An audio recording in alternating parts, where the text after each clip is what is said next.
your host, Joshua Church. Hey everybody.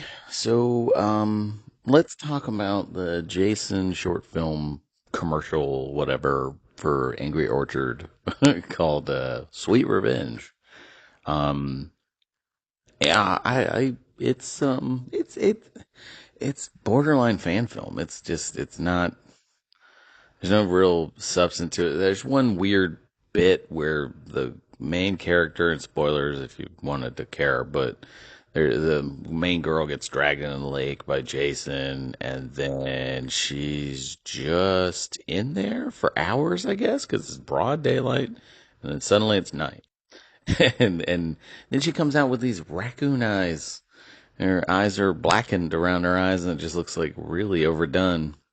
And then, once you get to Jason himself, it's like the mask is just awful. The guy is kind of smallish.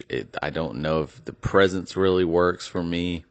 And in that, it's so quick. It's a short film, so there's not really time to build suspense or actually make the kills feel like anything.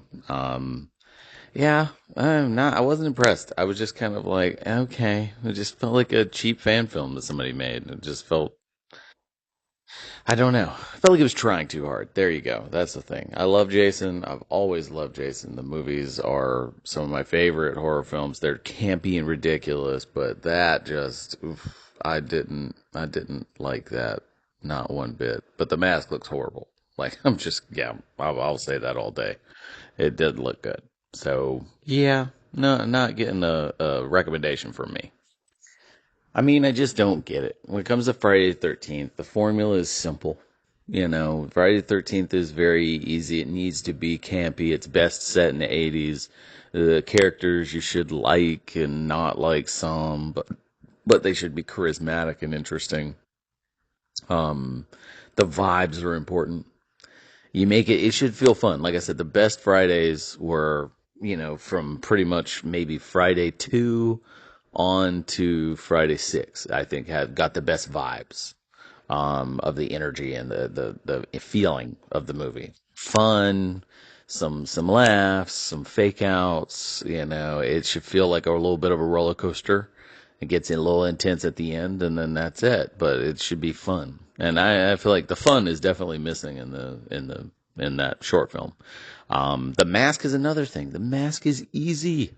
It does not need refinement. It does not need change. I know you want to make it your own. You want to do this, put your stamp on it, and all that kind of stuff. But that's the one thing that should never change. Same with Halloween. Michael Myers' mask is a Kirk mask. Keep it that way. The first movie was lightning in a bottle, and it worked, and that mask worked. The shadows and everything worked. In Jason, it's the same thing. When it was introduced, the mask worked. You do not need to change it at all. It doesn't need to be redesigned. It doesn't need to be adapted. It doesn't need anything. You can change the chevrons, you can change the damage, you can change that, but the shape of the mask, the way the shadows hit, the profile, the eyes, like all the shapes and everything just work. And again, it's an accident, a fluke that it did. And you shouldn't change it. So to me, yeah, they got a lot wrong in this. Maybe they'll fix it in the series, maybe they'll fix it in the movie, but I do not have high hopes. Hey, like and subscribe. Be sure to check out more of the content on the Movie Dogs channel. All the reviews and cool remarks and cool guests like me, Josh Church, the owner of River Monster Comics. We are in Dunnellon, Florida, so if you're ever in the area, come by and check out the shop and get some cool nerd stuff, comics, pops, toys, whatever, and swing by and just have some cool conversations about movies and all things pop culture. We appreciate you. See you soon.